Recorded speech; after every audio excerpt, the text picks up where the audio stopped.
I'm sure this has happened before. What are we going to do? She was like, Aaron, this is not good. I've been in a U.S. jail before. It's the hardest place to get into. This was pretty easy. Even the hardest place to get out of. This was like going to the mall. So I called the banker and I said to him, look, I'm going to tell you the story and I need this money like immediately, like within the next hour. And if I got to go to different branches, I'll go to different branches. But you got to get me, I said 40,000 instead of the 30. Because in my mind, even though Matt negotiated 30, I thought that they're gonna hold us up for more money. You can't expect someone to get in your car with $30,000 cash and have 3 friends that are not gonna follow you.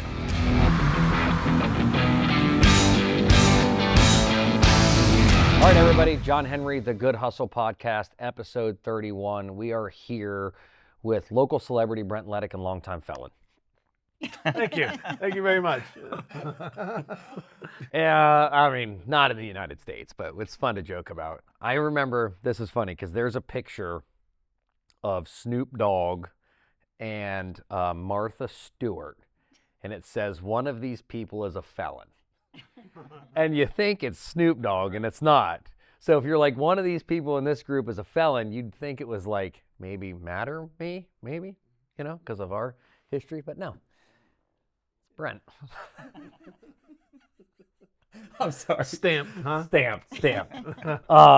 But no, this is an important episode. So episodes 28 and 29, we had Brent on the show. Ben helped us out with that one. And we talked about something that was life-changing that happened in your life. And if you haven't seen episodes 28 and 29, please go back and watch because they are mind-boggling. I got some of the best feedback from these episodes. I mean, you guys watched them. What did you think when you ended up watching the show? Simply amazing. And like you just said, I had people reach out to me that I haven't talked to or didn't even know the experience. So people I haven't talked to in 15, 20 years. Yeah, pretty amazing. Yeah, because the story goes deeper than just the people that are in this room. Because when we're talking today, the people that are sitting here today is Tim Costello, Aaron Schaefer Duffy, I forget which it is now. Aaron Duffy. Aaron Smiling Pilot Poo Duffy, that's what it is on my phone. It was. Is it? It still is. That's sweet. It is. It's only because I love you. And then Mr. Matt Hockley. But the people that are in this room today were a huge, vital part about the reason we actually get to sit here and talk to Brent today. Because without the coordination and collaboration of these people, there's a chance you're still in prison. Still there. You know, you're 5 years in, you have 5 to 15, possibly more years for the 5 felonies you were technically convicted of in Mexico. But here in the United States, you're clean. It's good. I am. You got a clean record. People like you, so. Do you kind of want to give us, a simple rundown of, maybe a 5-10 minute rundown of what happened while you were there? Basically, you get off a plane, you're taking, obviously, your 2 daughters. These 2 are going, and then his daughter are going to Mexico. You're going there for this great trip. Your one daughter's getting ready to go into the Air Force. Your other daughter just graduated high school, and it's like, listen, this is the best time.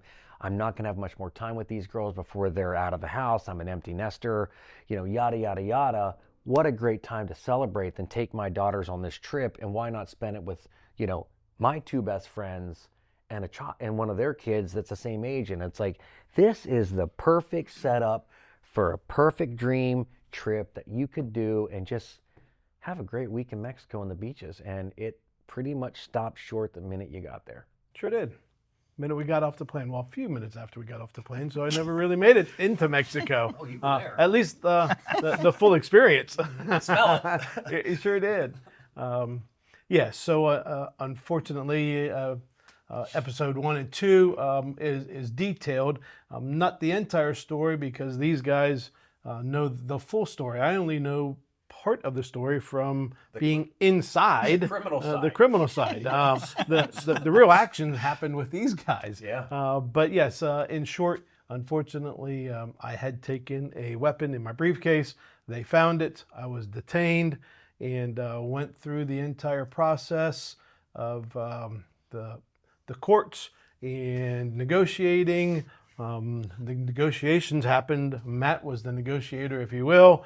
Matt was my only person I saw 2 different occasions while I was there in those 84 hours. However, both Tim, Aaron, and then there are 2 people that are not here. That is JR and also David. So they were all instrumental. They came down. And not to cut you short, but David's an attorney. No, JR's an attorney, and David spoke Spanish. He did. So, and that did not make some people happy when we were down when they were. They did not, right? So they are. You'll hear a little bit about that. With Yeah. Tim down carrying the ransom money, if you will, to get me out. So, and I didn't know any of that was happening because I was in a cell with 0 communication. However, everything that I'm sure we're going to talk about here today is what happened on the outside for me to be allowed to be here today. Yeah, and like I said, and like we said, if you missed episodes 1 and 2 of this, which is 28 and 29 of the show, the story's deep. The story of Daniel and just getting thrown to the wolves and just being able to rise up and have faith in God and understand that no matter what happens while I'm here, as long as I'm in His hands, I'm going to be okay. I mean, ultimately, it was a 2-hour episode, but that was the main thing I got out of it. And that's the truth that I'm living right now because I spoke about it on the last episode, but I'm feeling the repercussions of something that happened 25 years ago. I was drinking and driving, brain injury, ended up continuing to drink, continuing to drug for an additional 9 years, and got sober almost 16 years ago. It'll be in a couple weeks. And a few weeks ago, I had my first grand mal seizure, which is a major seizure from a brain injury that I had. And just feeling repercussions of something that I did so long ago and having to rely on faith right now and understanding. And I can tell you, yesterday, I had a neurology appointment. It was the hardest. I've had 25 surgeries plus. I've had, I lost an eye. It's still there, but I mean, it doesn't see anything. It's okay. We can laugh. I tell you, oh, I only got one eye. Taylor always jokes, you got 2 eyes. I'm like, well, it don't work. But yesterday I sat through a neurology appointment that was the hardest doctor's appointment I've ever had in my entire life. To sit there and start to hear from another neurologist the repercussions of one night of your life and how much it can affect you for the rest of your life and how much actual brain damage I have and how susceptible I am to actually becoming an epileptic person, having epilepsy, and understanding that my life is not the same as it was what I thought 3-4 weeks ago. I took the trash cans out last night, and I was walking them back, and I'm looking at my house, and I'm looking up at the sky, and I'm just like, God, I literally looked up and said, you can take me tomorrow, because I know I've lived in your word, and I know that I'm trying. I don't always do the right thing, and I even said, I know I'm going to mess up, but I'm trying. And I know you've given me more than I've ever deserved, but I have to depend on that faith right now because there's a lot going on. Taylor and I are both filled with tons of stress. There's a lot going on, but ultimately we have to rely on our faith. And when you shared your story and the stuff that Tim did, Matt did, and what Aaron did, which we'll get into for the girls, it's not possible without the big man. It's just not. So I want to kind of get started. You're detained. You're detained. I am. Which yes. is always fun to say. We're getting into a big fat limo. Yep, We they're do. on a fat Big limo. stretch limo. It's Champagne, amazing. everything. Champagne. Yep. Which, by the way, they still rode in. Right? We And we drank the champagne. I mean, they did. I rode in a limo too. Yeah. Yes, champagne. Yeah. Dos Equis. But he, the bottom line is, what was going through your head when you're standing 30, 40 feet away and all of this starts? The process starts where they're running his bag through and then they're like, gun? We didn't know what to do. I mean, so here we're like, okay, so they'll understand. Everything's going to be fine. I call Lindsay, our travel agent, good friend of mine.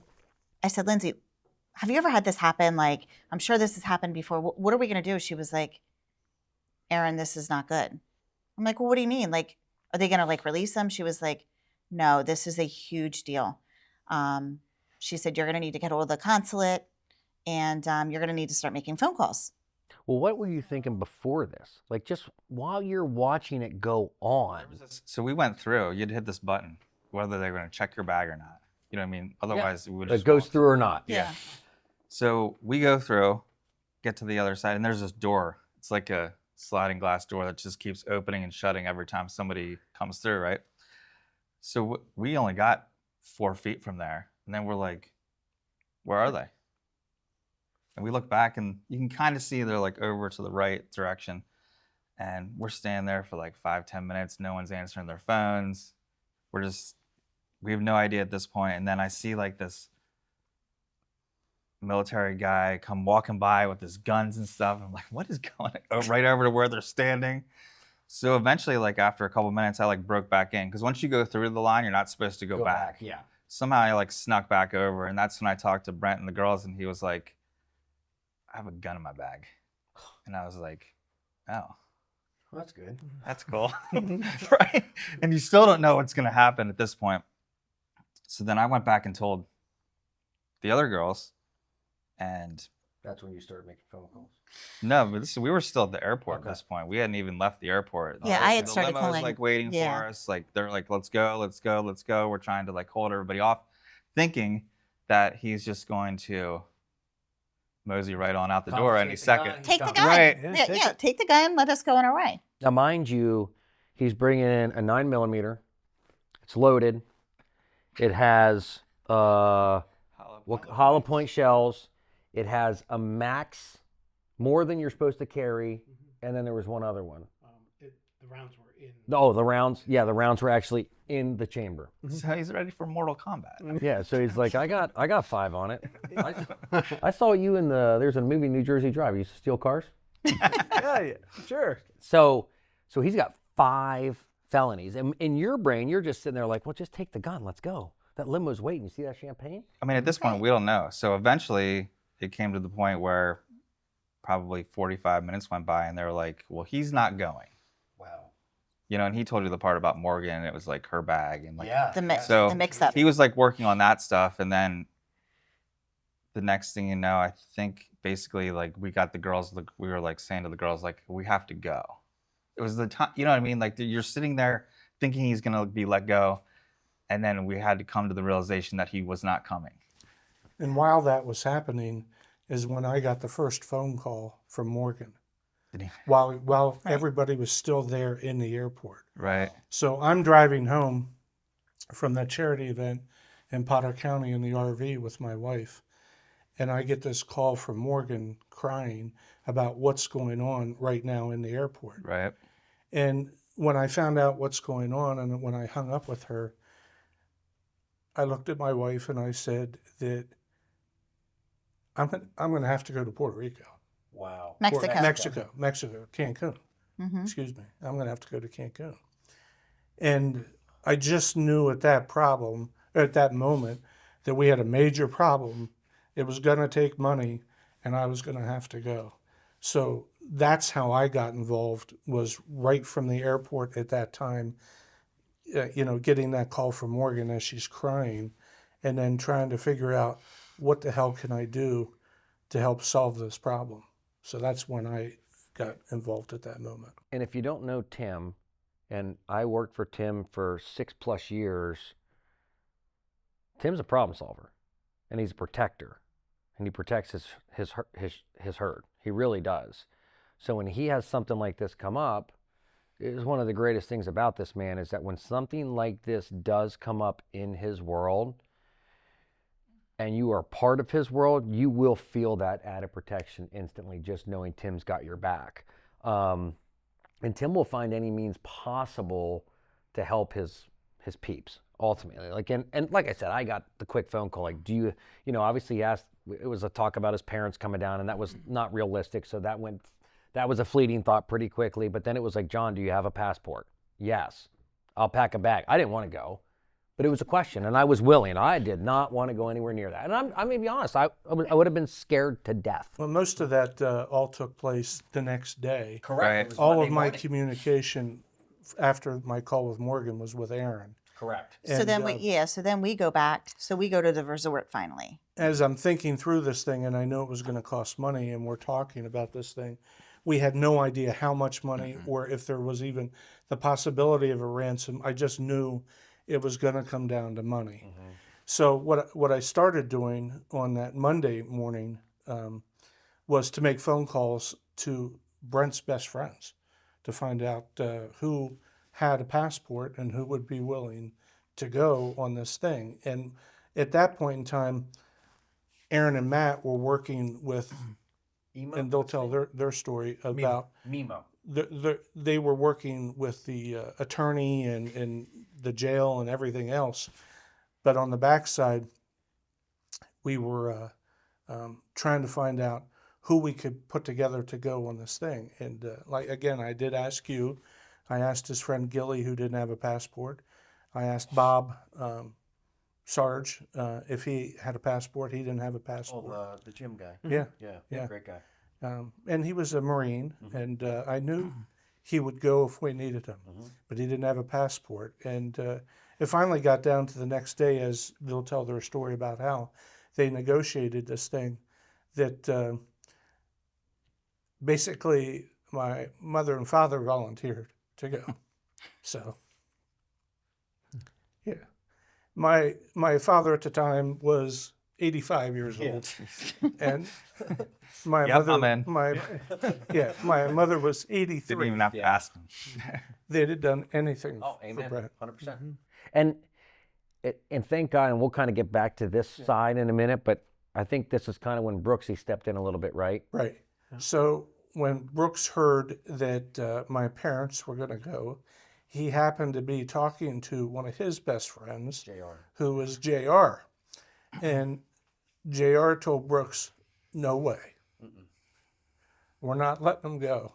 Now, the ironic part to this whole story is that, and how you brought God into it and everything else, because God did play a major role in this whole thing, was JR and Matt were roommates in college.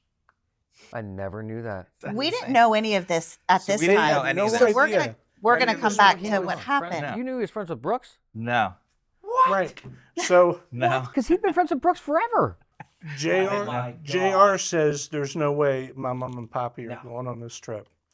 So he immediately called a neighbor friend of his, David, who was an interpreter for a big hospital in the area and spoke the language. And JR asked David if he would go on this adventure and try to free Brent. And JR immediately said yes. I never met David in my life. I had only ever met JR a few times in my life. And all of a sudden, these two guys are willing to go help him. And he didn't even know these people. He knew of JR. I knew JR. Yeah, you met JR. Have Maybe you met him? two times, just briefly in the office. So That's all. So think about that. And I can tell you this from what's been going on and even in my world. The amount of people that have reached out and helped. It was funny because the people that visited me in the hospital were people that I would have never thought were going to visit me in the hospital. Like, wow, I can't believe these are the two people that just showed up. That's how it works whenever things happen in people's lives or communities, is when you're going to see the best out of people. And I think that's always a big God thing to me.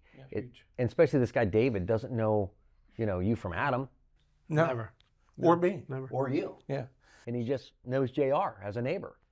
So Aaron at the same time was making multiple phone calls to attorneys, like Brent had mentioned. She had made So the multiple first, calls yeah, to the consulates. first call I made was to the U.S. consulate. That's where everybody said I needed to start. Yeah, let's talk about what was her name, Leslie? Leslie. So we had no idea any of this was going So on. yeah, so that So let's go back to Sunday, and I want you two to talk about what happened Sunday And you get back to the hotel room. Now it's time to start talking to attorneys Immediately.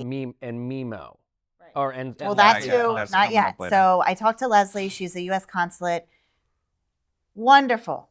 She was so nice. She said this happens a lot. Like, unfortunately, like he, what did he bring? All this stuff. And I don't know a whole lot about guns. I don't, it was shiny and metal. Right. I don't know. It was a gun. Can't they just take it? So I'm still hopeful at this point because I'm pretty naive too.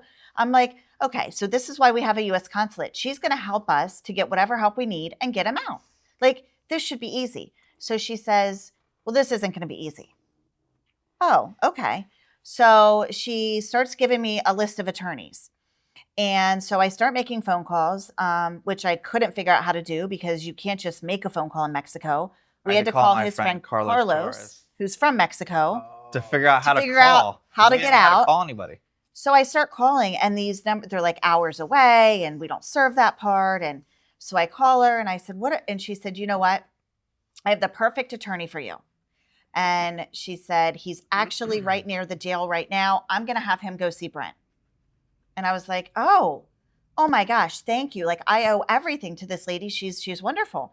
So this attorney happens to be right around the corner from the jail, waiting for her phone call. Like, we couldn't get Right. any luckier.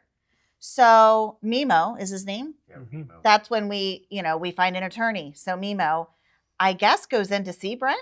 Does he go in? Yeah. On Monday. Okay, so Yeah, the next day. Monday. So we couldn't do anything then really till Monday. So we're all I think kind we were of meeting him, didn't we? She had a time that we were going to meet him at this federal building where Brent was being The detained. next day. The next day. And I think it was at like 8:30. And so, Well, that's beach now mind you, this was all day. This was happening like all day long. on Sunday. right. Correct. Yeah. So then Monday morning, she's like, Erin like bounces up. She's like, all right, I'm going. I'm like, where are you going? She's like, I'm going to get Brent. I'm like, no, you're not. We gotta go get Brent. I mean, we Like, have a she whole was gonna resort go here. and leave me there. And I'm like, you're not going to get Brent. I'm going to get Brent. So like this went back and forth. But then by this time, Lindsay had gotten me a ride. One of us a ride. It ended up being me. So Lindsay is the one that arranged our whole trip, childhood friend from Ultra Tech Travel, and she said, "I'm going to help you in any way I can." So I said, "Okay, well, we need a ride, and we need it for all day. Like, we have no idea what we're doing. So whatever the cost is at this point, we just need a ride, and Matt's going to go." Well, Well, keep in I mind, thought I this was isn't- going, but This isn't like, going to Harrisburg. This is How far was this from the resort? 45 minutes, I think. If I And remember you're- correctly. and It now was about you're- 45 minutes. You're off resort property. Now you're back in third world. and Right, you can't so just we're trust on a anybody. resort and we're about to get into a car with someone that doesn't speak any English, and he's going to drive me 45 minutes off the grid. Feel like I'm watching the To a movie federal Casino building. and you're getting dragged to a cornfield. And Right. It's a bulldog.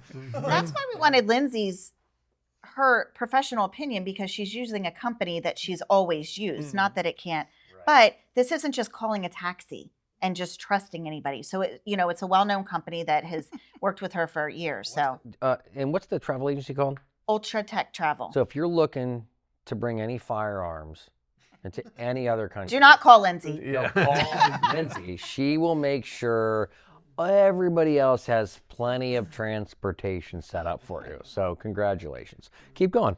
All right. So then Monday, So I get kicked out of the equation. I'm gonna be stuck hanging out with the girls at the resort. And working the phone. And working the phone. But and even Brent talked about this, like, without you there for the girls, what would have happened? Like, Right. So, and Morgan, so the whole time Morgan was a little bit older, so she understood a lot more. Brenna and Chloe, I don't really know that they really understood what was happening. If you ask them to this day, maybe a little bit more, but they weren't. So he's at a different resort? Yeah, they weren't real concerned. Morgan, I would let her like just pieces of it so that I could try and keep her calm and keep the other girls calm. So yeah, and meanwhile, That's what I mean. stressed. The mother in you is Yeah. really taking control of that situation because you're now literally babysitting 3 people. Right. And they're all 18. They can all now drink in Mexico. So I'm trying, So you go. I get in this van and off I go. And, 45 minutes goes by like that.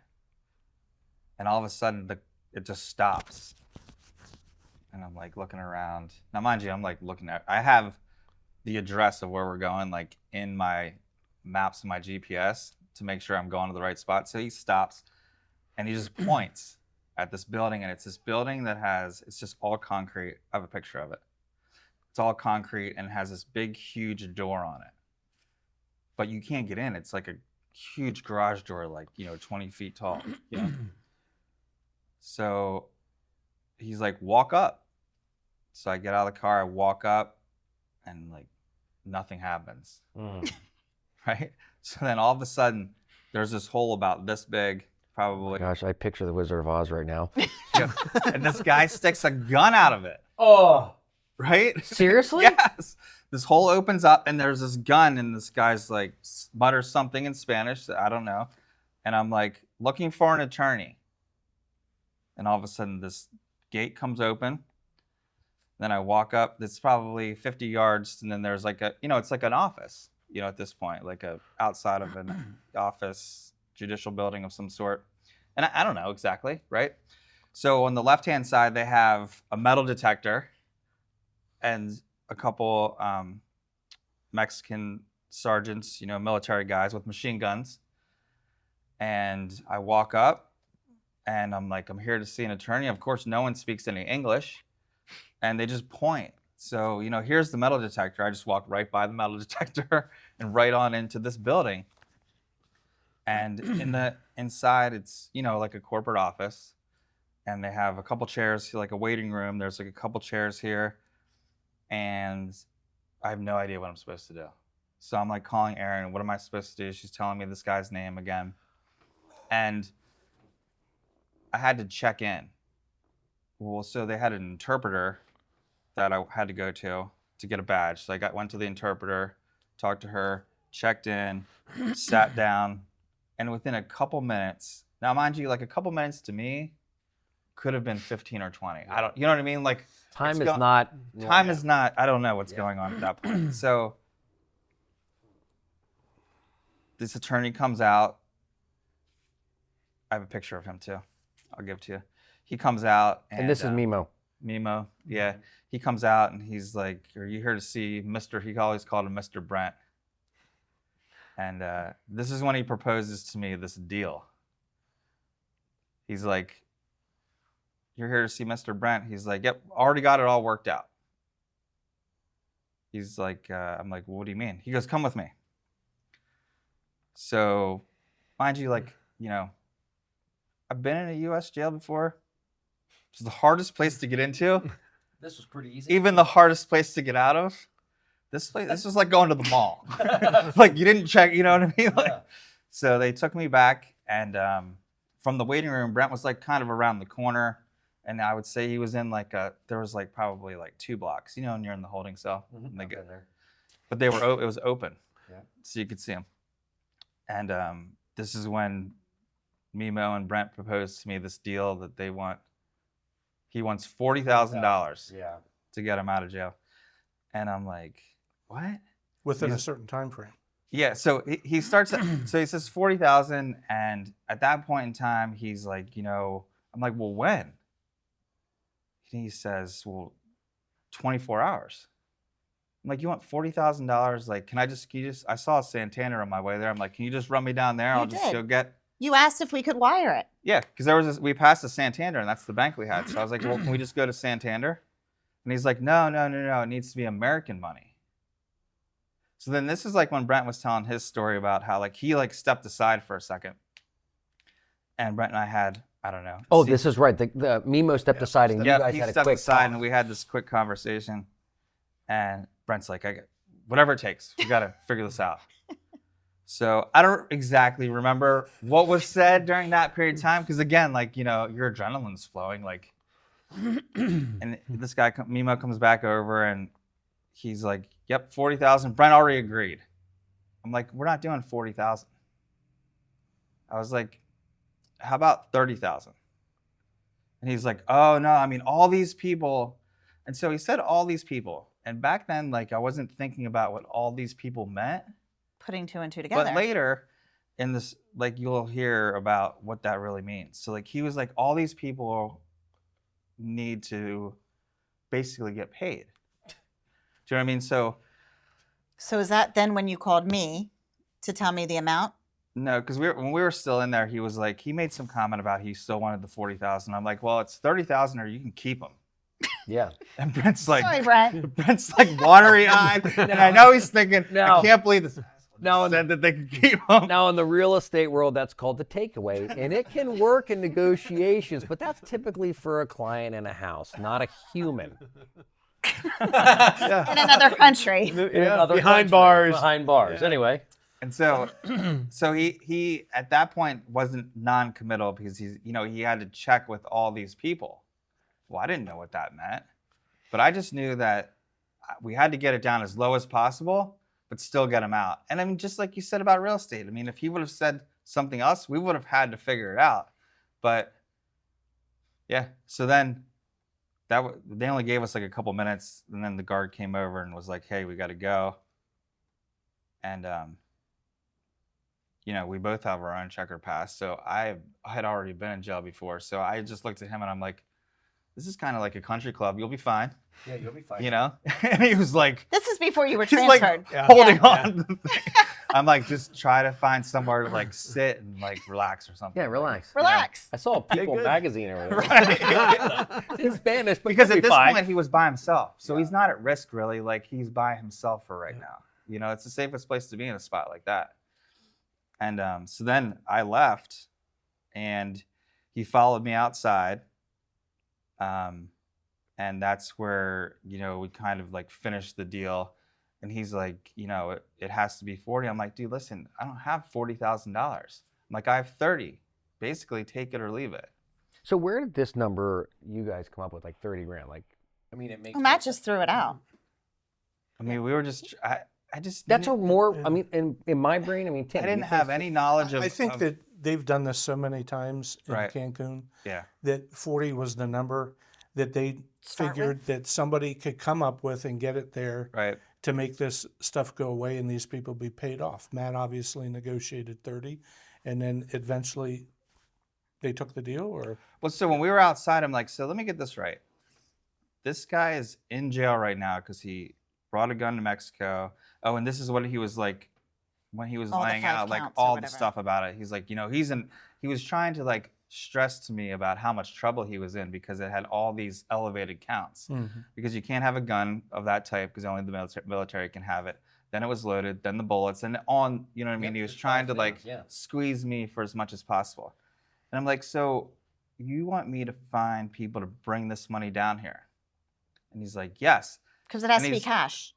And he goes, but here's the deal. You can only bring 10,000 at a time. I'm like, and again, I know nothing about this, and I'm like, so it's illegal to bring money down, American money down here? And he's like, yeah. I'm like, so wait, this guy's in jail for bringing a gun down here, but you want us to commit another crime For it all to get away. for it to all go away? And he was like, or he can stay. Wow. So he don't. It's funny because that attorney works for you. Supposedly. That's what I mean. Sure. Leslie works for the He- U.S. Thank- Supposedly. Supposedly. Supposedly. And thank goodness Leslie hooked us up with him. And looking back, we do. Like at one point she had said, hey, I'm not going to be working, so you're going to need to call my personal cell phone. So I had that. And I felt honored that she was like, Oh, so Leslie actually did help out a little You bit. know Aaron. Aaron and this chick, they're like best friends. well, and right we now, are, it's the only person I can talk with. You still hang out with her? She spoke English. I have not talked to her since. Yeah. We'll get into that. But yeah, so she's the only one I can talk to about this. Matt's down there. You can imagine me at the resort, like freaking out because I'm trying to, Matt, what's going on? Matt, what's going on? What do you mean you have to wait another? Like just get an answer, so it's not. So then he calls me. I step outside. We're at breakfast. Me and the girls are at breakfast. I step out and he was like, okay, so here's the deal. We need, they wanted $40,000. And I'm like, what? Like, this is insane to me. Like, is this a movie? Definitely. So It is. he said, I negotiated them down to $30,000. And I'm like, oh, great. And he's like, so I said, so let's just wire the money and just be done with it. He's like, well, it has to be cash. I'm like, well, how's that? He was like, well, I asked the same thing. We have to have 3 people come down in increments of less than $10,000. 10,000 or less, yeah. Yeah, $10,000 or less. they have to fly down, and we have to do all this within 24 hours. Oh, that's it. Oh, cool. Easy. It's Sunday. Or this was Monday morning. So I call Leslie because I'm like, I can't even believe these people are trying to Extort this. extort this. Like, this is insane. Wait till she finds out. Leslie, you're not going to believe this. So he met that attorney, and they want $30,000. And who can I call about this? This is extortion. She was like, so unfortunately, she was like, this is how it goes in Mexico. Yeah. It doesn't work the way it does in the United States. I'm like, so this is what I have to do? She was like, you're not going to have any choice. She said, and I'm like, cash? Like, we can't wire it? And she was like, no. She was like, you're not going to be able to. So now I'm like, I kind of feel like she's in on it now, but she's the only person I have. So like, what? All right.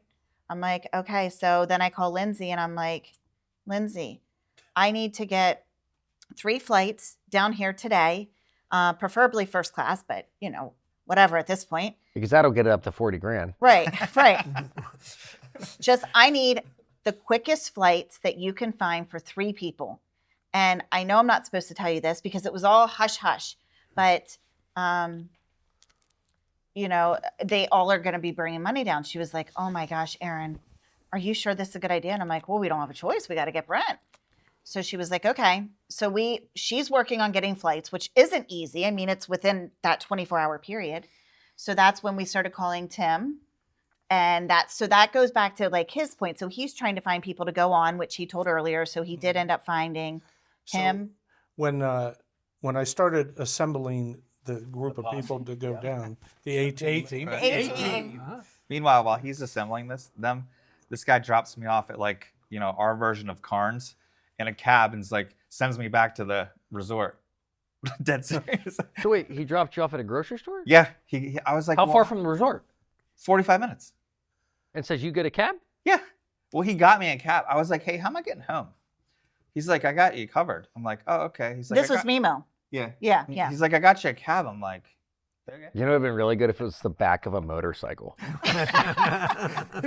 This is back before- roads him the whole way. I guess this is when we realized that we needed Lindsay to reserve it for the full Yeah. day so that he wouldn't just get Because I'm like dropped in a off. cab with some guy, so now I got my phone on again because I'm making sure that this guy's not driving me out into the wilderness to like kill me or something.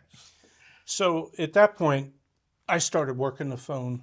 I called one of our local state senators, who also was a Mike Regan. retired US Amazing Marshal, man.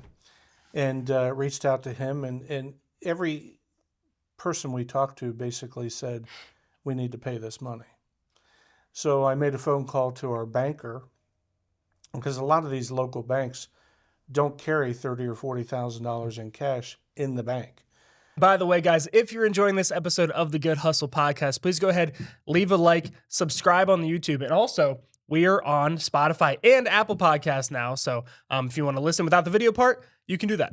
Yep. And if you're looking for any real estate needs, whether you're buying, selling, or investing, please contact Zach or myself. Our numbers are below.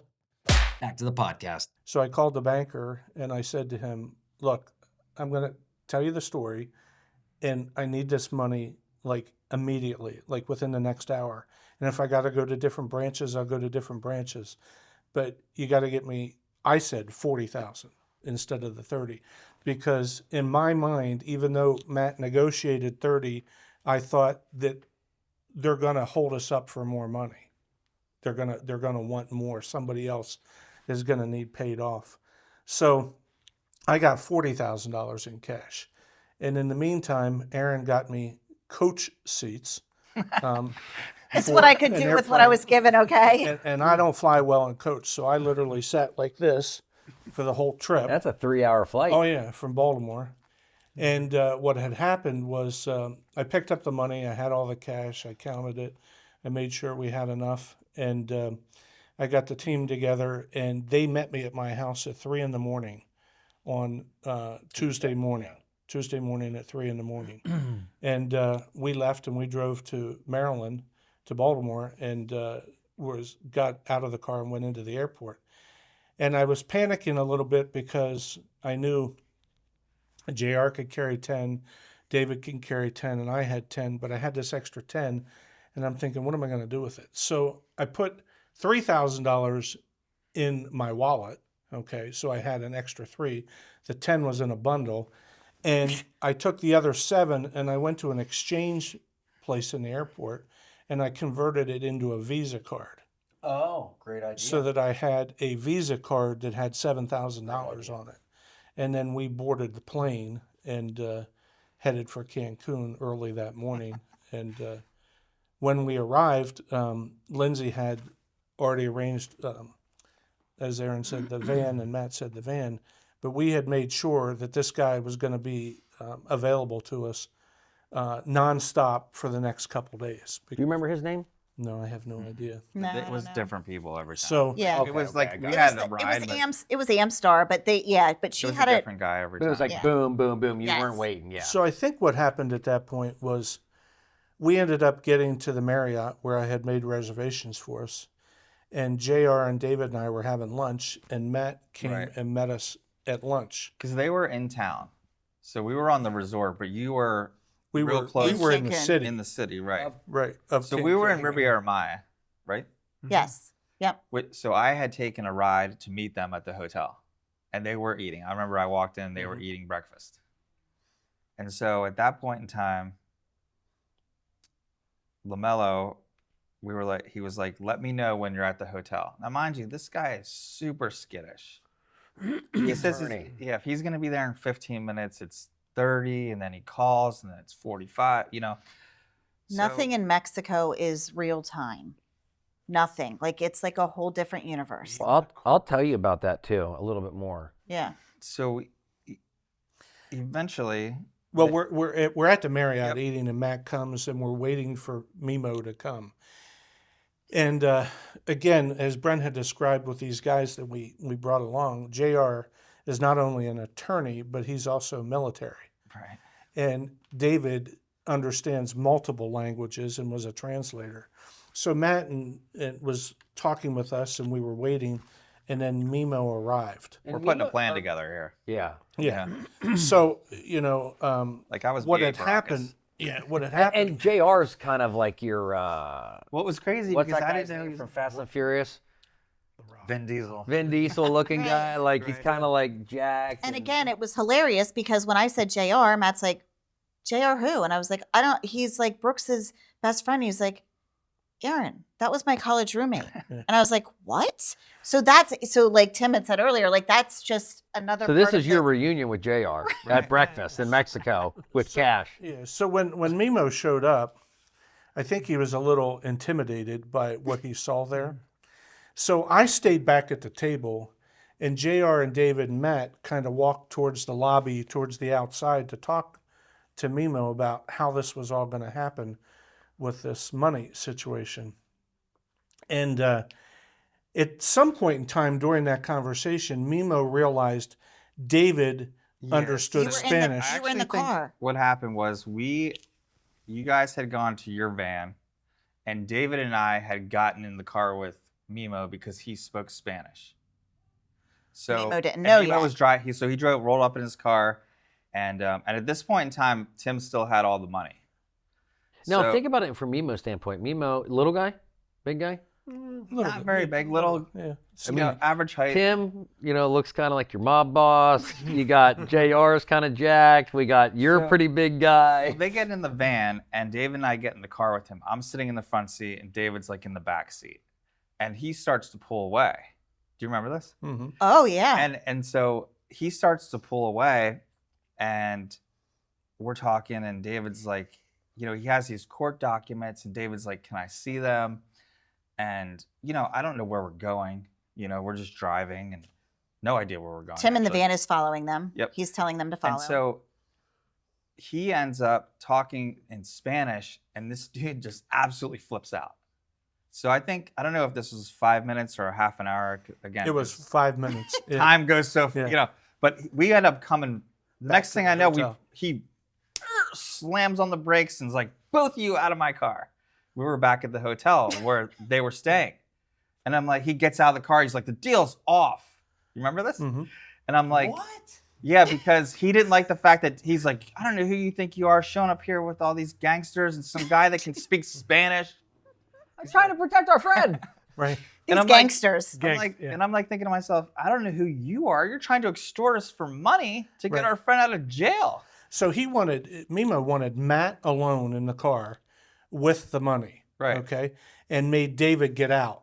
So that ended up happening. That's what- when Did this, you show him your tattoo? What ended up You're the happening real estate was- gangster. I didn't have that back then. that's when the chase began. What ended up happening was And like Tim got upset because he didn't want to give this money because he doesn't trust him. Mimo right? got all pissed off, and so David ended up walking back to the van. Then I came back to the van, and he's still standing there throwing his arms up in the air, like, I can't believe this. We're gonna lose this deal. All The this nerve. stuff. The nerve that we have. And I go back over, and I think I talked to him for a couple of minutes, and I like get him to a point where I think he's like calmed down, that we can like continue on with this deal. So I come back to Tim and JR and David are in the van, and I'm like, "You're gonna have to give me the money." And Tim's like, "Absolutely not." I can hear you saying Right. And JR, everybody's like, "No, you're not going alone. You're not going alone." And I'm like, "We don't have a choice." So they ended up giving me the money. I had it in my little blue Coach backpack. But we also told you It's a set. to turn your Right. GPS. Right. I told him So to turn before we his left, GPS thing on because I turned was my not. Me, the my Find Find Me. Me Well, so location. that he could track I him. was not going to let him leave with $30,000 in cash with somebody we don't know. Right. We thought we'd lose Matt. So Right. then, Tim called and he was like, "Aaron, do you have Matt's location?" And I'm like, "Yeah." So he tells me what's going on. So now I'm freaking out. I was like, "Well, he could just kill him, take the money, and then we're all out. Brent's still in jail. Matt's Right. dead. Like we had no idea." And Tim's like, "I'm going to chase them. We're going to follow them." And I was like, "Okay." So I'm looking at my GPS for Matt too. So we're all tracking Matt. The little blue dot. So this guy pulls out. And I'm telling our driver, whatever it takes. I mean, he damn near went through one of those things that raise up because I wasn't going to lose him until. There's on. Yeah, There's on it. He's like, I got $3,000 in the Here, pocket. take the He's like, car. just keep driving. So he takes off, and I'm like, "Where are we going?" And I didn't realize it at the time for like a couple minutes, but I looked over, and he was going like 90. Yeah. Right. In and out of But traffic. now again, like my adrenaline's flowing, so I just feel like I'm just driving down the road. You didn't realize Tim was behind you yet, right? No. And so I'm sitting in this guy's car, and I'm thinking to myself, Brent's in jail praying, right? Mm-hmm. I'm thinking to myself, legit, I'm like thinking, all right, what if this dude pulls off the lane and like 5 guys surround this car and they try to kill me? So I was like having my own come to Jesus conversation with myself It's about, about to happen. I was like, well, if he pulls off the road, there's no way that I'm letting this dude steal this money and kill me at the same time without killing him. So I was like, I asked him if I could borrow his phone charger. So I'm like, well, if he pulls off the road and I have this phone charger, at least I'm going to try to choke him or something. I love this. So this is why Matt was the perfect person for this job. Nobody else would have thought about that. And then he had a pen, and I was like, hey, can I borrow your pen? Because I was like, well, if I can't choke him, maybe I can jab him in the neck with this pen. And these are like real thoughts. And like, because I was like literally thinking to myself, Scared. I could be seconds away from this guy just because I didn't know they were behind me. Making a right, I mean, I have no idea where I am. Making a right-hand turn. How far back are you? We could see them, but they were losing us. If we wouldn't have had the GPS, we wouldn't have known where he was. But this high-speed chase took place for quite a long time. Could have been an hour. I was going to say Because at we least went half hour to towards an hour. Cancun, then they cut across the highway and turned back and came back towards town. So does Mimo know he's getting followed? That's why he's Yeah, running. I mean, the car's going like this at one point. Like okay, this is like, probably 12 o'clock. And then we backed off a little bit. We're on a highway, and he yeah. like almost rear-ended like 4 or 5 people. I mean, he's like in and out of everything. So we're at noon on a Tuesday driving through traffic. in Oh, yeah. Mexico. Yeah. Mm-hmm. So eventually what had happened was we backed off enough but knew his location, and Matt was texting me, and you ended up at his house. Right. Because he Oh, I said remember this. he said that if they Yeah, didn't we were stop down the following, street. he Oh, was yeah, 'cause done. he was like, your friends are following us. And I'm like, they are? Right. It's weird. I don't I'm I like, mean, I don't you know why can't- they would be. I think I said to him at one point, I'm like, you can't expect someone to get in your car with $30,000 cash and have 3 friends that are not going to follow you. I mean, Yeah. And I was like thinking, I mean, I'm sure this isn't your first rodeo, right? I mean, Didn't you have to do something with this money at the house? yeah. So So he ends up stopping at his house, right? I'm like, where are we going anyway? He's like, well, I have to go to my house to get ready for the court case. Like, he acted like this court case that we're about to go to was like the case of the century. It was like Oh, it's Brent Lettich. Yeah, Brent Lettich Versus King Mexico.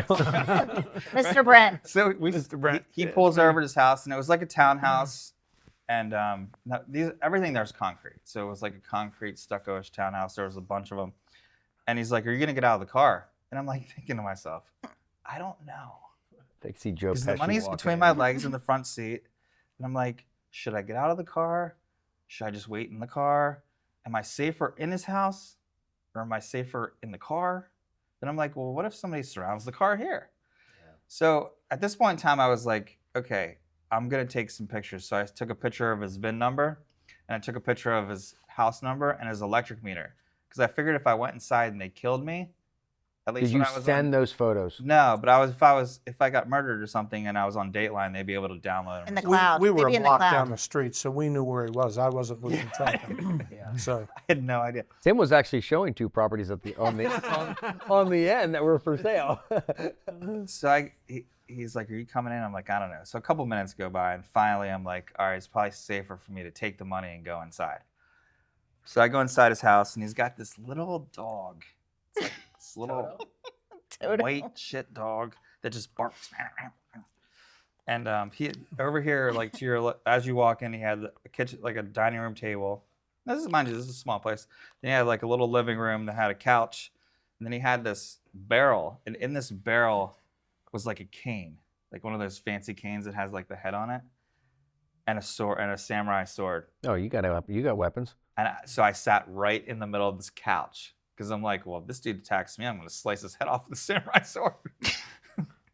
And he's at the table, and he's like studying, and we're texting, and somehow he saw them drive by. Now, I don't know if this was soon after we got in there, or if it was, again, because time for me is like standing still. But all of a sudden, he's like, studying, getting this court case together, and then he just freaks out again. Starts throwing his, your friends are here. What are they doing here? And I'm like, they're probably trying to make sure that you're not trying to kill me or something. And he's like, this is very, very bad. That used to be his famous line. Remember that, Brent? Very, very, very bad.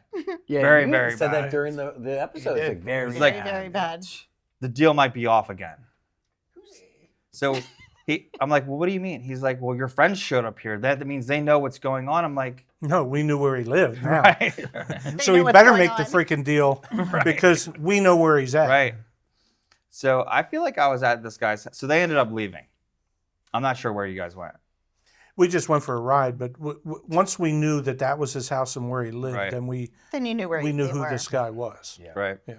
So I was there for several hours, I feel like, because originally I believe the court case was supposed to be at like 4. Mm-hmm. So this is what always would happen. That he'd always say, well, court's going to be at 4, and then it will be 6, and then it will be 8, and then it will be 10. So the At next, night. at 10 night. at night. I mean, that's Yeah, normal to so, go, So I'd Well, been I there think for there quite was a some- reason for that because Right. that's when the other crews came in that were more. the criminal Yeah, the side. criminal Right. side. Yeah. Right. And I want to cut you off for a second because even Aaron said something about time. And I found this out the other day at church. On Sunday, this lady was talking about how she's dealing with this Nepalese family. Not dealing with, she's helping them and teaching them things. And she keeps telling them like, hey, I'll be here tomorrow at 10 a.m. I'm going to stay for 2 hours. And she's been telling them this for weeks. And they said, why do you tell us that? That's not how time works for us.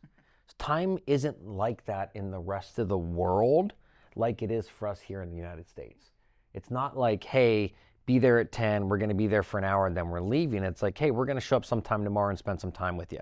That's how most of the world, especially third world, works. They're not like us. super weird. Yeah. And it is, to them, we're weird. Like, they're like, why do you keep telling us what time you're coming and going? Who We don't cares do if that. it was supposed to be at 4 and now it's at 10? That's how they think. Right. Go ahead. And he was Like, saying, it's no big deal. So So they end up leaving, and he's like, I'm gonna have to check with the prosecutor to see if this deal's still on. And I'm, all the time I'm texting them, telling them what's going on. Like, I'm okay. I'm in this house. Everything's good. And I'm like, but I think the deal's off. And we're just texting back and forth. And Tim's like, what do you mean the deal's off? You got the money. And I'm like trying to sell this guy. I'm like, well, I have the money right here. So whatever you want to do, like, let me know. And so he went outside, I think, and called somebody, and then came back in. And I think it would be safe to say that it was all an act, that the He never deal was actually called never somebody. off. Maybe it was, maybe it wasn't. We'll never know. But some time went by, and then he was like, well, it's going to be at 4, and then it was going to be at 6. And so all of a sudden, he's like, we got to go. I'm like, where are we going? He's like, we got to go to court. I'm like, okay. So I'm texting Tim, like, hey, I'm going to court. And then, I had the money in my book bag. So he's like, let's go. And I'm like, well, do you want me to take the money to court? And he's like, oh, no, you can't take the money. This is the weirdest thing. Oh, this is when you had it. Okay. So he had this TV, like, as you walked in, like, on the side of his wall. And it was, like, angled like this. And in the TV, it had all these cameras with every room in his house on it. So he's like, come here. So he takes me over to this TV, and he's like, I think we're going to put it right here. And I'm like, in your bedroom? He's like, yeah. So he takes me upstairs to his bedroom. And in the middle of his bedroom, he had like wood floors. In the middle of his bedroom, he had this like little white carpet. And he pulls this white carpet like this, and he goes, right there. So I put the money in the middle of the room, and he covers it with this white carpet. So like there's a bump? Yeah. Not obvious. No. He's What like, the like, heck? Not a hole in the floor. Yeah. Right. I'm like, well, and he covers it. I'm like, we're just going to leave it like that? I'm like, well, why are we putting it underneath a carpet in your bedroom? He goes, well, your friends. I mean, they could come back here and break in and steal your money back. I'm like, you mean my friends that risked their lives to get here, committed, Possible crimes. Yeah, crimes to get here, all to fulfill your extortion demands, are going to come back to your house after we leave, break in your barred up windows, and go to your bedroom and steal the money out of the... And have no Brent. And this dude with straight face is like, absolutely. I'm like, okay. So we go get in the car. He takes me to this building. I think at that point in time, we were at that FDR building, right? That was the actual courthouse. Yeah. Franklin D. Roosevelt? No. Yeah. This is like the big detention. This is like the big courthouse. So we go into this courthouse, and I had to show him my passport. And he's like, you're going to follow this guy right here. And it was like this guy that doesn't speak. I mean, these guys spoke zero English. Nothing. I mean, straight face, machine gun. So I followed him. They took me up to the courtroom. And he was like, I'm going to go talk to Brent. Brent was like off to, the courtroom was kind of like stadium seating. Is that crazy? But the judge was like in the center, to the side of both the judges. Mind you, I didn't have my phone at this. I didn't have my phone. So there's like the judges in the middle, 2 guys with machine guns on either side of him, the prosecution desk, the defendant desk, and then there was like some like stadium rows here, and then I was like in the top back in the corner, and Brent was like off to the side, like right down below, in like a holding cell, I'm guessing. So he says, I'm gonna go talk to Brent. So he goes and talks to Brent. I'm not sure what he said to you. That's when he said, we have a problem. When I was in the small stand-up, This is him coming back saying, we have a problem. And that's when I found out what all just transpired, what you just heard. And I'm like, I have no idea who came down. Mind you, the money's gone. Yeah. It's at his house. Yeah, well, no, it's not gone. It's hidden. Hidden well under a white rug. But we no longer have any leverage, Yeah. right? So the next thing that I noticed that happened was he went to go see Brent, then comes back out and disappears. who disappeared? Mimo? Mimo disappears. And then there's this long delay, and I'm just sitting in there. And I don't know what time it is. There's no clocks anywhere, right? No No clocks, clocks. nothing. Windows, daylight, dark. Nothing. Zero. And so the prosecutor ends up showing up, which was like a younger guy, And I just hear that something saying waiting for Mimo or something. So what we think happened was he must have left, drove back to his house, Amen. either got the money or checked it to make sure it was all there. The gangsters didn't come back. Then came back to court. So I don't know how long that took, but that's what we think happened. I bet you that is what happened. You know what I mean? Some kind, I don't know if he brought the money back or just said he verified that it was all there, whatever, because he never counted it in front of me or anything. He just said, put it right there. So he comes back to court. They bring Brent out. The judge comes out. Do you want to tell part of the story? Yeah, and that's where they did go through. Well, I Yeah. didn't know this Matt one they was went there. Oh. This is when I do want to add in one thing real quick. Mimo had mentioned to me the way it was going to work out was that the prosecution was going to present all the charges against Brent, Right. We talked about right? Yeah. For the judge. Then they were going to have a little meeting where they were going to work on the plea deal that we had arranged, right? And then the prosecutor was going to give his recommendation to let Brent go. You know what I mean? To let him go. Now, mind you, at this point in time, I think he's like leaving like that day. we all did. We all all did. did, right? Right. Yeah. And so they go through this, and all the charges. This goes on for probably an hour. We were in there for a while, We were. and It's a lot of the charges. judge agrees,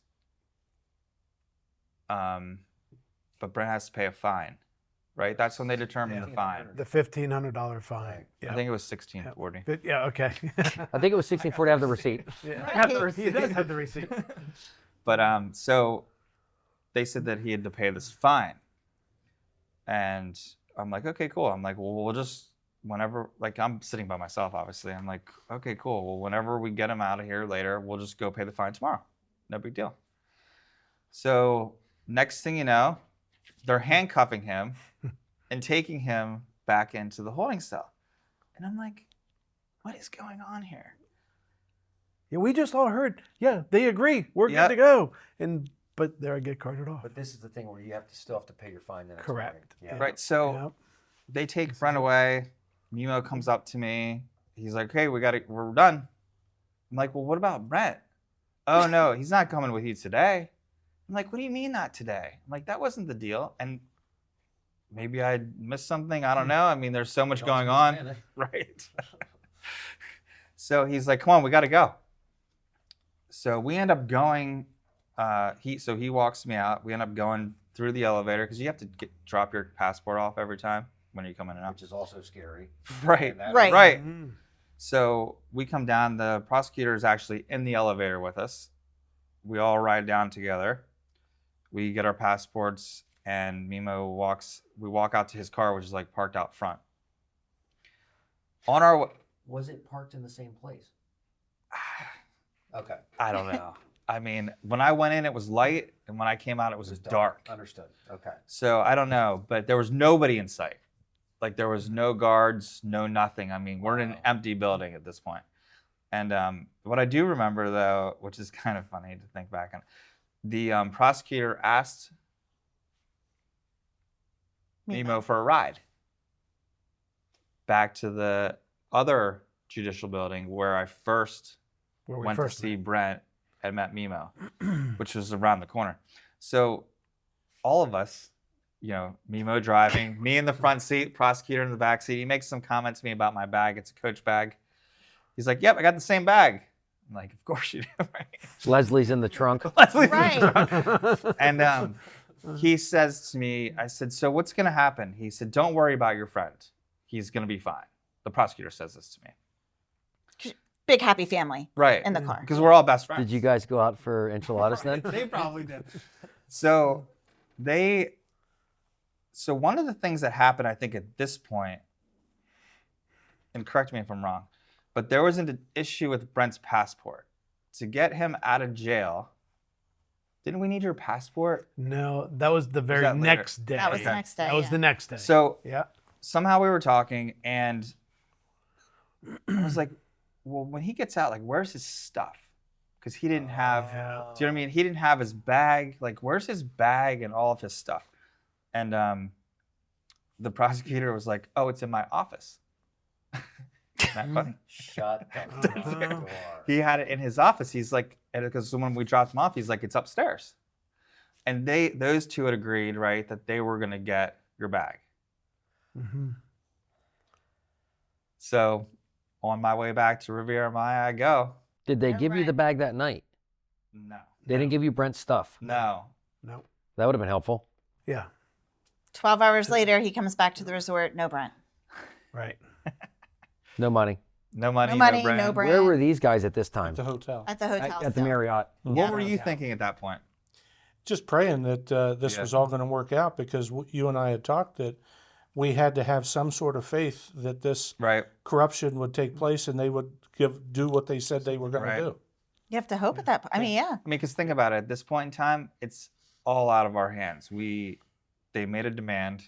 We fulfilled the demand. In time. We went to Yep. in time. We had gone to court. We had gotten the news that we had wanted. What we didn't know at that time was that the fine. So we didn't know about the fine. They had to so plead to a fine. Yeah. Yeah. So what LaMelo had always seen, what always seemed to happen, and as the days went longer, we realized this. He'd always seemed to leave something out. So like we're like a fish. He'd give us a little line, and then he'd jerk us back in to make sure. You know what I mean? Well, he wants you close so you can pay the extra 50. Well, you already spent 30. And he wouldn't Yeah. take it out of that. He said, Well, no. You already Yeah, spent so- 30. It's only an extra 1,500. So now So they we had get to in pay the that car. extra. So I forgot to mention this. That's when this came up. So when we got in the car with the prosecutor, we dropped the prosecutor off. He had said to me about coming up with an extra $1,500 or whatever the number is, $1,600 to pay Brent's fine. And I'm like, no. We just gave you $30,000. I'm not coming up with another $1,500 to pay this guy's fine. And he's like, okay. Well, what do you want to do? I go, you go back to your house and you take that $30,000 and then you take out $1,500 and you go pay the fine with it. And he was all angry about it because this is when I had learned that all these people were involved.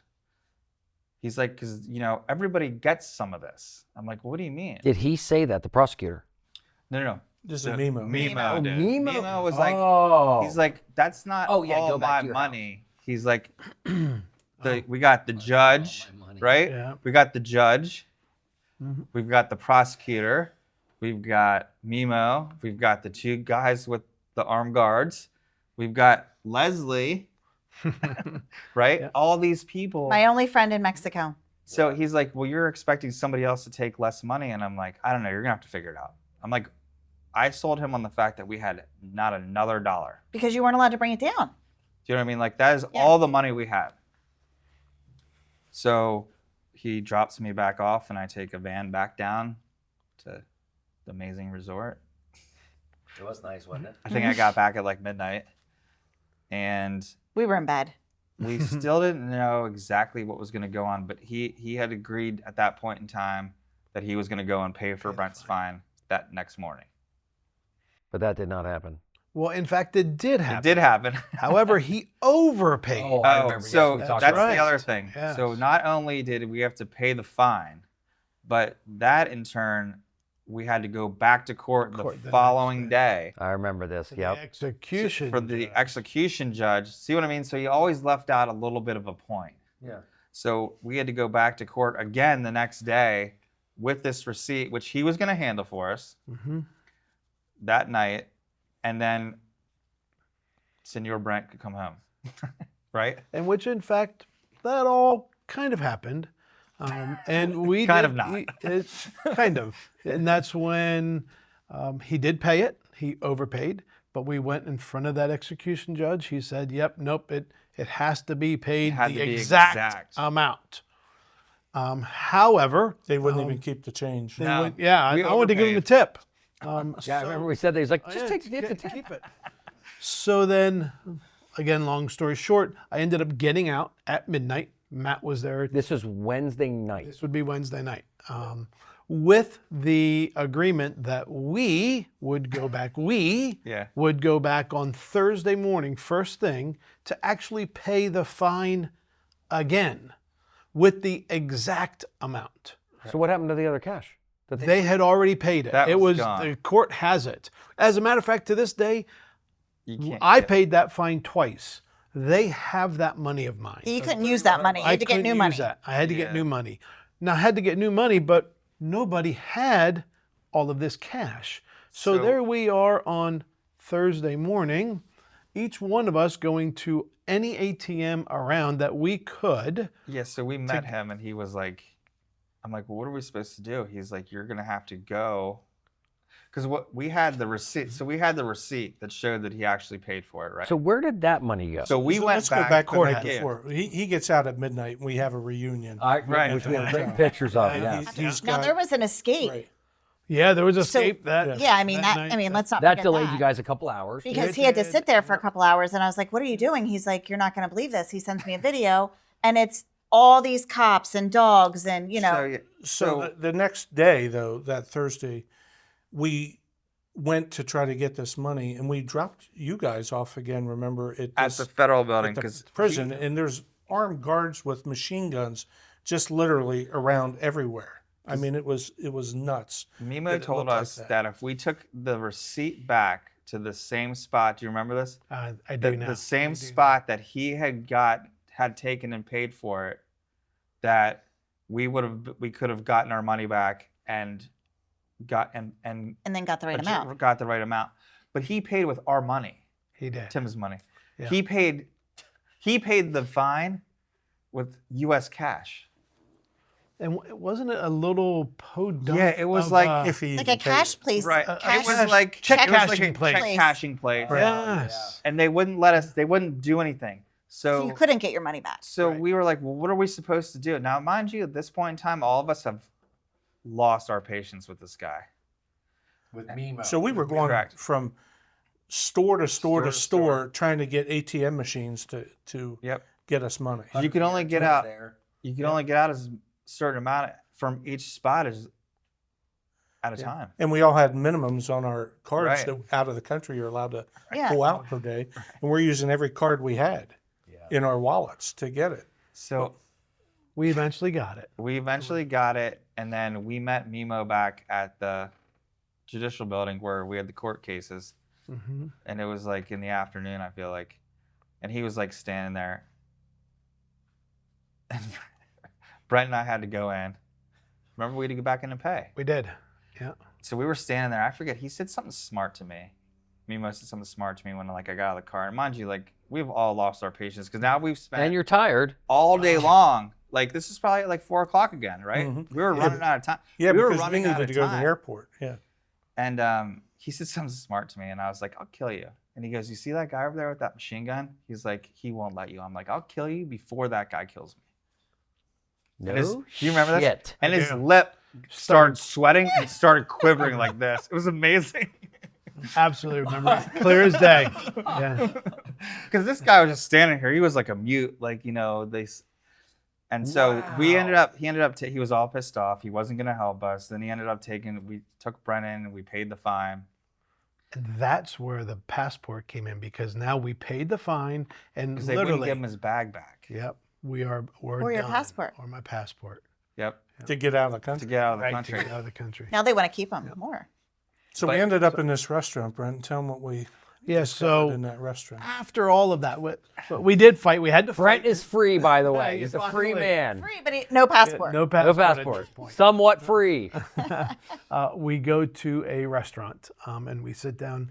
Well, David spoke the language and he asked the driver, "Hey, take us. Well, where's the restaurant?" And the driver said, "Yep, that's where we want to go." So we sit down and we're sitting at the restaurant, and on the The wall. the like wall, on the wallpaper. top of the wall, like the wallpaper, the border, there were these sayings around the entire room. They were scripts, or they were some type of verses. Biblical scripts. Yeah. Oh, scripture. Yes. Yeah. And when I was sitting there, David was in front of me, and he just took 2 pictures of the scripts right above me. And it said, "Pray more, worry less." You know what that is? It's Philippians 4:6 something. I think it's Philippians 4:6. It's fear nothing, pray for everything. Yes. Yes. Yeah. So he took these into this day. So then we got back, and David was like, "These are amazing." And he was, of course, they were in Spanish. And he's like, "This one, and this what this says, and this what this says." But then he had taken these pictures, and then he framed them for me, and I have them sitting in my office, right beside The wooden the I got. guns. Yeah, it's all mantle in my office. And if you want to talk about how whatever you believe in, I don't care if it's Buddha, whatever, something bigger than yourself. Like, just, it has to be something bigger than yourself, because I know what it's like to believe that I'm God. Matt, any ideas what that's like? Sucks. So last night I go to Giant and I'm walking in, and I'm really struggling last night ultimately. Like, it was a struggle. And I'm walking in, I have to use the bathroom, and I look down at the urinal, and there's this little thing written on the urinal, and it says, "You are healthy - wealthy." And it, like, literally changed my entire mindset. Like, it was a popsicle stick. Like, I mean, I'm literally walking back there last night, like, it was a super rough emotional day for me. And That's that little thing, just like the border on 100%. that in that restaurant. I mean, it's not coincidence. Nope. It is absolutely, none of this happened coincidentally. It all happened for a reason, and it was all orchestrated. I mean, the whole thing. Turns out was the all guy had his orchestrated. bag in the back of his trunk. Yeah. You remember that? Well, then Yeah. So he's just a jerk. the worst case then was I upgraded the airfare on the way home because I wasn't sitting coaching. I mean, we'll never hear the end of this. Oh, listen, I remember. And I bought an extra ticket for Oh, yeah. first class for I Brent. need to go home with them. Oh, I wanted to get him out of the country. He stayed. He wouldn't leave. No. He stayed one more night. I was. Did you add that to his bill? Yes, I did. I paid it. And he paid every dime back. he It's all paid. didn't want to leave without his daughters. Paid every dime He back. wanted to see his daughters. Yeah, I couldn't believe it. I was like, yeah, he's going to come straight home. He's like, no, I'm spending some time here. Well, it was one Well, night. it didn't quite happen like that. So we did have one excursion. We did. Okay. So we had, Well, no, he had two. Yeah. well, besides that, right? Did you sign up for that first one? No. Okay. Go ahead. Oh, I didn't. Yeah, I didn't. Right. So yeah, so we had an excursion. It was amazing. So there was one day that all of us got to spend together. So for the girls' sake, for Brent's sake, all of us, it was really nice to have a couple pictures at the very end. We did zip lining and Oh, I remember these photos. four-wheel yeah. riding and Yeah, we did. what else? Was that it? No, Matt and I were fortunate at the very end. Let's treat ourselves one last Oh, thing. that's I right. mean, we just went through. Oh, Oh, the fish. let's talk about the fish. Now, mind you, Dirty Brent hasn't bathed in 60, 85 hours, okay? So he is gross. So tell the story. The girls and I had done it earlier. You had done it earlier. So we had told them about it or sent them pictures, and these two decide that they're going to do it. It's where the little feet, like you sit there, you get a like you put your feet in, and all these little fish Yeah. eat all the dead It's amazing. skin and stuff off of your feet. I mean, it's Yes. really disgusting, but It's It amazing. feels amazing. it is amazing. Yeah. So these two decide that they're going to do it. Brent, what happened? Oh, I was having the time of my life. They were eating the stuff off my feet, and Matt and I are just looking at it, and we're watching them. And next thing you know, one of the fish just couldn't take it anymore. Jumped straight out of the aquarium onto the floor, and it was flopping around. And Matt and I look at each other like, Kamikaze mission. Got it on video. That is a suicide. he has it on video. While these guys are having fun, J.R. David and I are sitting at the airport getting a snack and knowing that they're enjoying themselves. And we're watching and listening to all these people at the airport tell us what a wonderful experience they had in Cancun. It was unbelievable. And we were sitting there saying to ourselves, they get off the airplane, they take a bus to the resort. It's a guarded resort. They go in through the gates and they have a wonderful time.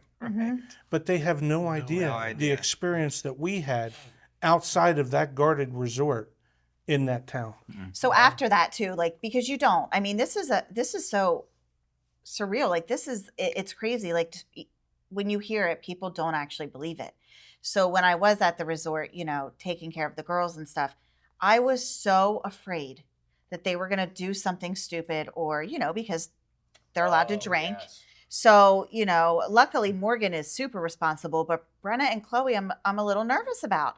So I'm like, just don't do anything. Like, I mean, don't, anything that you would do back home, don't, like, stay where we are. We were pretty much all together and we all went to dinner. They, Morgan, I think, took them to like the dance club the one night, but I was like, a nervous mom until they got back, because I'm just so afraid that, they're going to do something little or act stupid or whatever. And, I'm just scared to death at this point, but. Yeah, so, and I think we can possibly wrap it up with, the bottom line is, you take a step out of these United States of America, this lower 48 or Hawaii and Alaska, and you're dealing with different terms.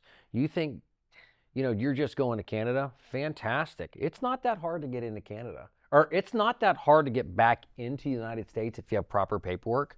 It's actually harder to get into Canada.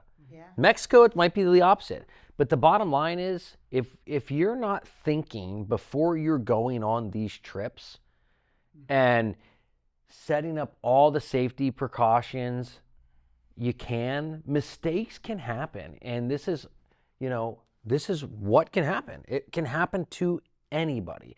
I mean, this is a man that has been so smart with firearms his entire life, former military, once a Marine, always a Marine. But, this is stuff that can happen when you step foot out of these United States of America, and it's scary. And if you've ever watched the show Locked Up Abroad, Yes. and you want to talk about somebody getting off easy, that's getting off easy. Because most of these people are doing 8, 5, 6, 7, 8, 9 years for simple mistakes. How about the guy that took ammo down to the Bahamas? Yeah, Turks Caicos. Turks and Caicos. He might be doing 12 years. Sure. You know what I'm saying? And I will be honest, I have flown into San Antonio, and there has been a 270 shell in my bag. And they were okay with it. I made friends with the TSA ladies. They were hilarious. It was pretty simple. Imagine if I walked into Mexico with that. That's a I mean, the completely average- different story. Average day person cannot come up with that amount of money. No. Not everybody has it, Tim. Right. Luckily for Tim, he was able to call the bank. I mean, people still, the bank, I remember that day. I'm like, yeah, it's crazy. I mean, there were so many people involved, even back home, with getting the letters and faxing. And I mean, there's just so many people that, Brent owes his life to. Yep. I do. And I will say one last thing. I got to work with Erin for many years, and knowing what a great person she is and what a mom type of person she is and how she can take care of the people around her.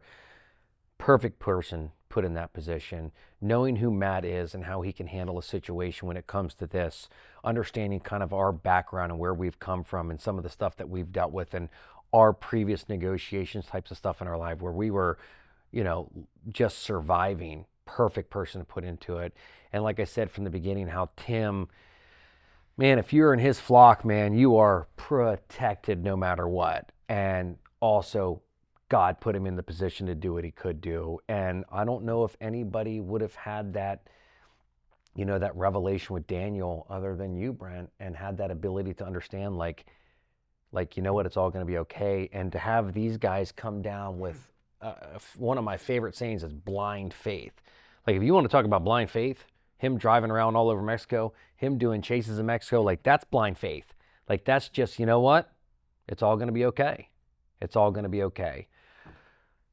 This story has so many different depths and levels, and just to see that we're all able to sit here today and to know that I was blessed to be able to sit and work with this group of people for many years at Remax in Mechanicsburg, I still feel truly blessed. I learned so much from every person in this room. I still count my blessings every day, and I'm just really grateful for it. And I'm just really grateful you're here. I'm thankful for Tim to get you out. I'm just grateful for everybody that was a part of it. And yeah, thanks everybody, guys. And thanks for coming on the show. And Thank for you having very us. much. Amazing. Appreciate everything you do.